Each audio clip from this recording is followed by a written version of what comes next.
दुबे के साथ उनका अवैध संबंध, एक साथ कमरे में मैंने इनको देखा अवैध संबंध बनाते हुए। डीजीपी साहब ने मेरे बात को संज्ञान में लिया, लेकिन फिर भी सर आवेदन ले लिया गया, कोई कार्रवाई नहीं हुई। सख्त था वो विश्वास सर 22 फरवरी को हुआ। बवाल मत करिए, नहीं तो मैं आपको बर्बाद कर दूंगी। आपके डीपीआरओ से बात हो गई है। मामला है, आप कह रहे हैं कि जिस लड़की को आपने पढ़ा लिखा करके एसडीएम बनाया वो आपकी जान की प्यासी हो रही है, क्या पूरा मामला? सर इसका सर मेन कारण सर है मनीष दुबे के साथ उनका अवैध संबंध सर, जिसकी जानकारी सर हमें करीब साल भर पहले हुई, लेकिन सर उन्होंने कहा कि दोस्ती है। खैर सर हमारी पत्नी सर एसडीएम थी, उस समय इलाहाबाद प्रयागराज में सोराम तहसील में रहीं। तो मैंने कहा सर बड़े पद पे हैं, दोस्ती तो हो सकती सर, अधिकारियों से साथ बैठना उठना हो। तो मैंने सर उन्होंने मैं ये कह के टाल दिया, तो सर मैंने ध्यान नहीं दिया।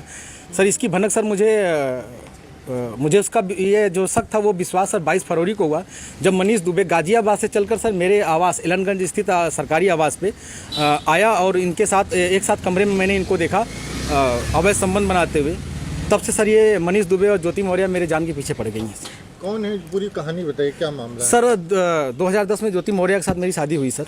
मैं सर पंचायत राज विभाग में सर 2009 में सेलेक्ट हुआ प्रतापगढ़ में सर, वहीं पे नौकरी कर रहा हूँ सर। और 2010 में इनसे 19 नवंबर को मेरी शादी हुई और सर उसके बाद हमारे संबंध बहुत अच्छे रहीं। इन्होंने कहा मुझे पढ़ना है सर, मैं इनको पढ़ाने के लिए मैं इलाहाबाद लेके आया।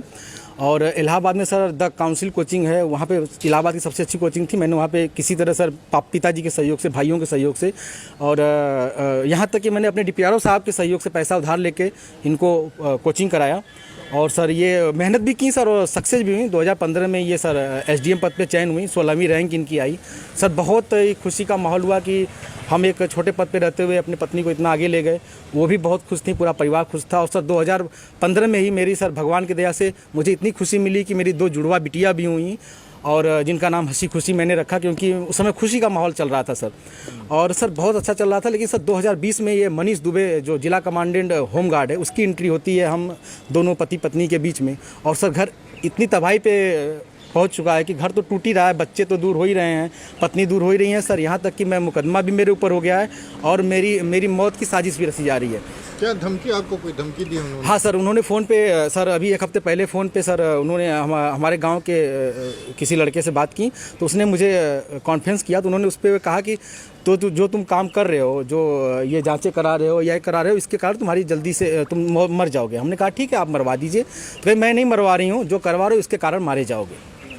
हत्या की धमकी दी है? जी सर, हत्या की। और सर उनका भाई सर सचिन मौर्य है सर, वो मेरे घर से सर रखे मेरे काफ़ी जो कुछ पैसे थे, जेवरात थे, वो सर लेके चला गया। मेरे सर उसकी वीडियो बना के भेजा कि मैं लेके जा रहा हूँ, जो करना हो कर लीजिए। और सर मुझे चैटिंग लिख के भेजा है कि आपका व्हाट्सअप सब कुछ गायब कर दूंगा, हैक कर लिया हूँ, जो सेव करना हो सेव कर लीजिए।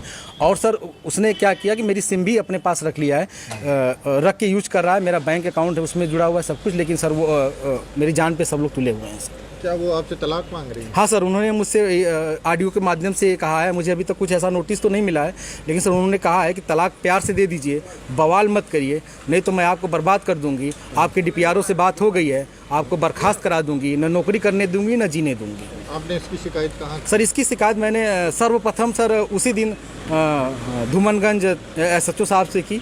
उन्होंने मुझे राजरूपुर पुलिस चौकी भेजा, मैं राजरूपुर पुलिस चौकी पे आवेदन दिया, लेकिन सर कोई सुनवाई नहीं हुई। फिर सर उसके बाद मैंने ये 25 अप्रैल की बात है, फिर मैंने 27 अप्रैल को सर उनको ये रजिस्ट्री के माध्यम से सर उनको भेजा, कमिश्नर साहब को भेजा। डीएम साहब खत्री साहब के यहाँ मैं खुद स्वयं उपस्थित हुआ हूँ, उनसे मैंने बात की कि सर आपके एसडीएम साहब हैं ऐसा कर रही हैं। तो उन्होंने कहा ठीक है मैं कार्रवाई करवाता हूँ। फिर मैं कमिश्नर साहब के यहाँ गया, कमिश्नर साहब को दिया, पुलिस कमिश्नर साहब के यहाँ उपस्थित हुआ, उनको दिया। फिर कहीं सुनवाई नहीं हुई तो सर मैं डीजीपी साहब के पास गया, डीजीपी साहब ने मेरे बात को संज्ञान में लिया, लेकिन फिर भी सर आवेदन ले लिया गया, कोई कार्रवाई नहीं हुई। उसके बाद सर मैं DG home guard BK Maurya sir के पास गया। उनके यहाँ से मुझे सर कुछ उम्मीद की लौ दिखाई दी, क्योंकि उन्होंने मेरे आवेदन पर तुरंत संज्ञान में लिया और टीम गठित कर दी है। DIG इलाहाबाद उसकी जांच कर रहे हैं। मुझे सर कुछ उम्मीद लग रही है कि मुझे कहीं न कहीं हो सकता है न्याय मिले और मेरी जान बच